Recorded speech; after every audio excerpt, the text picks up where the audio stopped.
The iPhone 10 is finally here, and I haven't been this excited for an iPhone since the iPhone 4, and that's mainly because I love the glass finish. Now this is the silver 64GB model, and if you're looking to pick one of these up, just be ready for some price shock because this ran me about $1,500 here in Canada.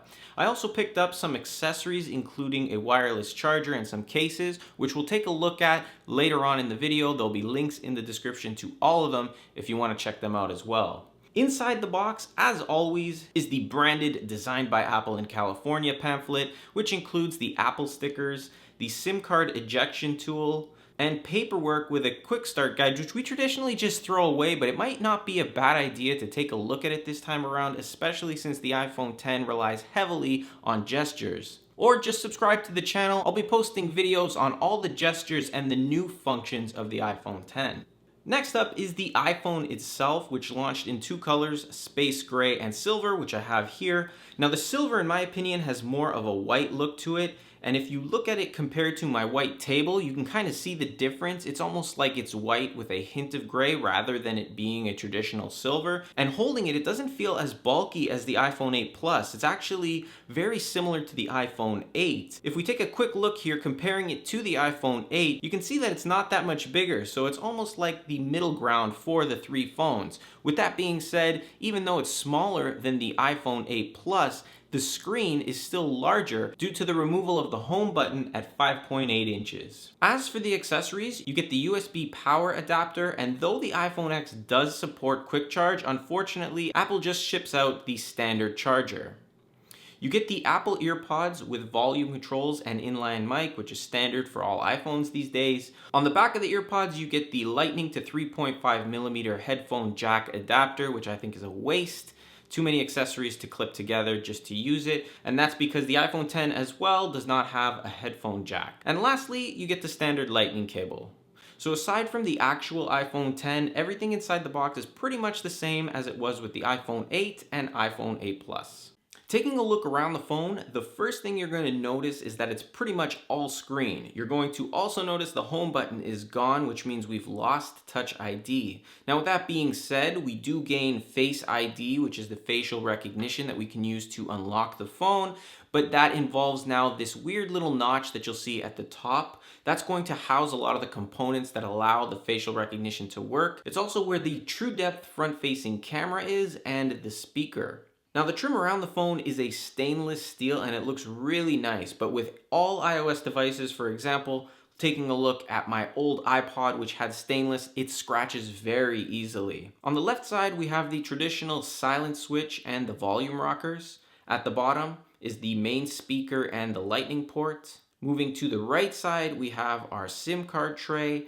And then we have the new side button, as Apple calls it now, which you'll notice is much bigger than the power button on previous iPhones. And this is mainly due to a lot of the features that it's going to have to do now that the home button is gone. And we'll take a look at those features as well in another video. Moving to the back of the phone, you'll notice that it's all glass with a dual 12 megapixel wide angle telephoto camera, which sticks out a little bit. So be prepared when you lay the phone down, you're going to get that little rocking and that rocking sound. So it may scratch the camera, it may be annoying to you. So because it's all glass and the whole phone is kind of in this very delicate package, you might want to get a case for it, and I'd strongly recommend it, especially if this phone drops, it's going to shatter. All right, so let's finally boot up the phone here. It's simple, just press on the side button.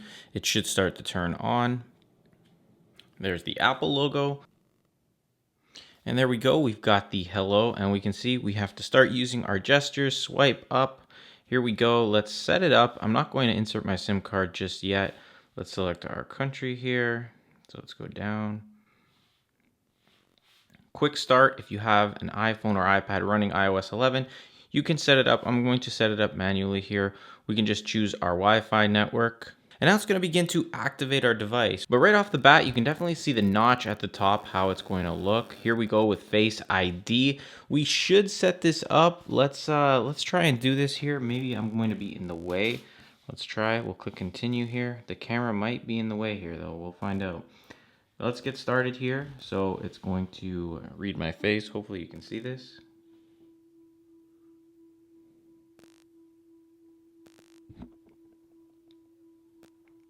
I got a hat on, I've got the camera in the way.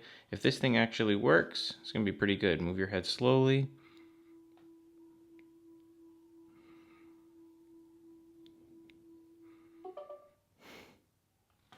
All right, so Face ID is set up for us.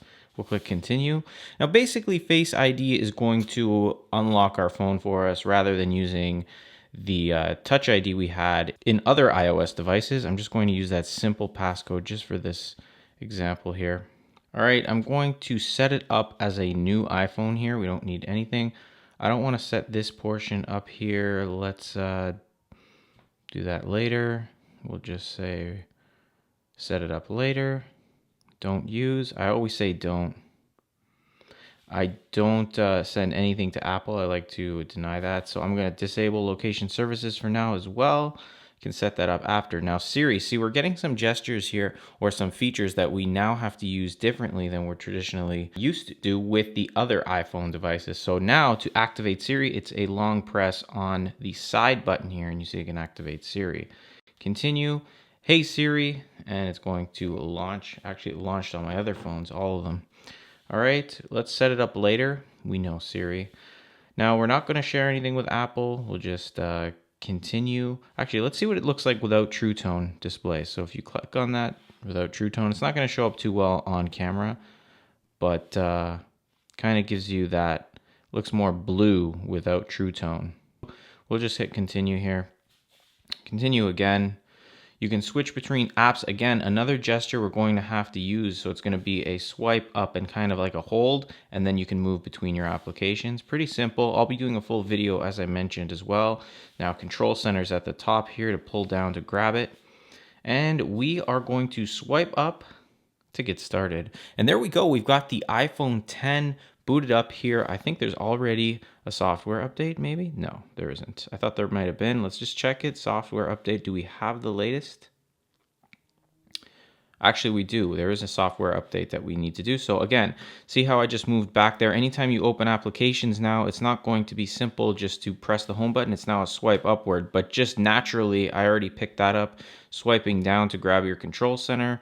One thing you'll notice here, there's some features that we liked, which was the percentage on the battery. It's not there anymore. You have to swipe down, and you can see in the control center, you get the battery percentage. There actually isn't a setting to do that anymore with the iPhone X to just have it up there. There's not enough room. Let's actually test out the facial recognition, the Face ID. So we'll unlock it here, and it should just see my face, and it should unlock. You can see it just unlocked. So it was able to pick that up, and then you just swipe up and it opens up the phone. We'll do that one more time here. You'll see it unlock. It's seeing my face, and you just swipe up. Now you have some options here on the lock screen as well. So we'll just unlock it. Have our flashlight, we have our camera. So if you want to turn that on, you can. It's unlocking really easily from here. You can swipe to the left. I'm going to swipe upwards to unlock it again. The camera with some new features. Let's go across here to the portrait mode.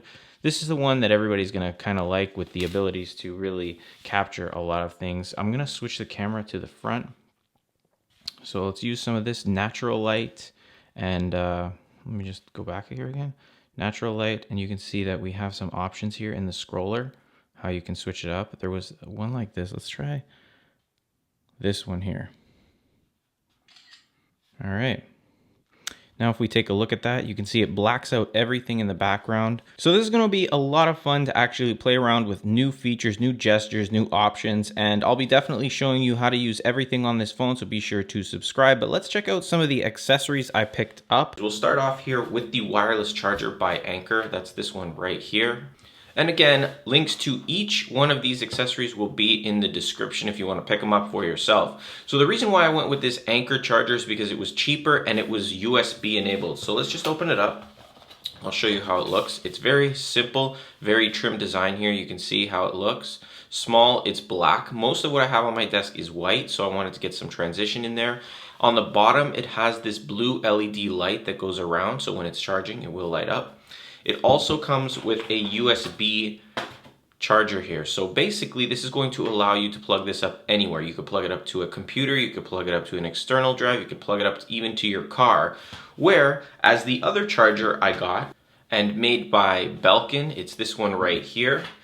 Okay, this one is the Boost Up. It's one of the wireless chargers that Apple promotes on their website. Now this one's great as well, but unfortunately it has a power plug, so it can only plug up to your wall and then it plugs up to its charging base. Now in terms of functionality, it works pretty simple. All you have to do is lay the phone down on top of it and you'll see it'll begin charging. The iPhone 8 also does wireless charging, so I'll just lay that down. You can see they both are charging. One thing to keep in mind, if you don't have the phone flat in the middle, it's not going to charge. For example, I put it down like so, I'll put it down like this. It has to be pretty much in the middle, otherwise it's not going to charge. So like that, it'll begin, like that, it'll begin. It's really good. I haven't noticed any crazy speeds, but it is nice. I also have one more wireless charger here. This one's actually more like a stand, so you can see how it looks here. It has a nice blue light at the bottom. Works the same. You just take your phone, just lay it on the pad here, and it'll begin charging. Same thing with the iPhone 10. You can see green when it's charging and blue when it's not, so now it's green. But I like this one. This is going to be used in a lot of my videos just as a stand, and this will be in my desk charger. Next, you want to get yourself a good screen protector. I actually just picked this one up. It was super cheap. I just wanted one quick because I do have to wait for my order for the good screen protectors to arrive, but you definitely want a screen protector. I'll show you right here. You can see I'm dropping stones. I'm hitting my phone with scissors and a knife. You can check that video in the description.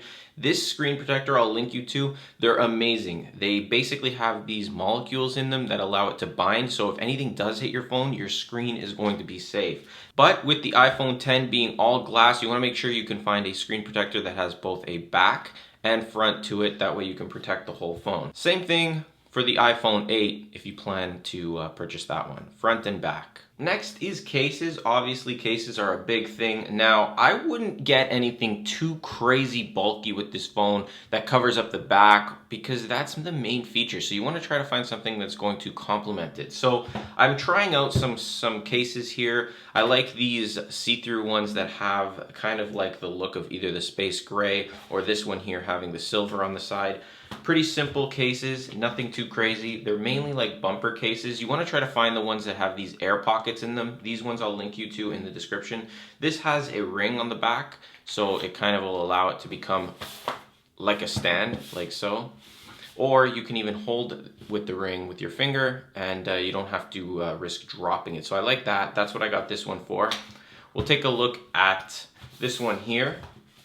Now I'm not too happy with this one because I thought it was going to be metal. It feels kind of like it might be cheap. So let's open it up. And it is, it's plastic. I knew it was going to be plastic after I purchased it, but okay, I'm not going to recommend this one here because it feels really cheap. But it's a kickstand type, and it's probably going to take a lot away from the phone because it's covering everything. I just wanted the gold, so I went with the gold color, and I thought it was going to be a metal finish, but it's plastic. It feels really cheap. I'm not going to link this because I don't have anything against the company or the brand, but it just feels really cheap. Actually, the kickstand feels extremely cheap. So that's how it looks. Kind of makes it look like an old phone. But this one here, this is the one I'm really excited about because it has all the colors of the iPhone that I purchased, so the silver version. Basically, it's going to mimic exactly what I have. And just pull this piece of paper out. So because I purchased the iPhone 10 in the silver, it has the sides that are stainless here, and that's why I tried to pick something that was going to match that the same. So you can see it's kind of got that stainless look. So when I put the phone in here, it's going to protect it. It has air pockets and things like that in the corners, so if it does fall, it's going to be protected. Now you can see it does kind of give you that same feel. The back kind of still looks pretty nice. It doesn't look as nice as I thought it was going to with the glass, but it's definitely some protection. And to be honest, I really don't want to have to use a case with this phone, but if I'm going to, it's going to be a very thin one like this. Lastly, a big thing here, when you're purchasing a case, make sure it's going to work with your wireless charger if you're going to buy a wireless charger. If it's not going to charge the phone while you have the case on it, there's no point. So this one works, but let's see if this one with the actual handle on it will charge as well. It does.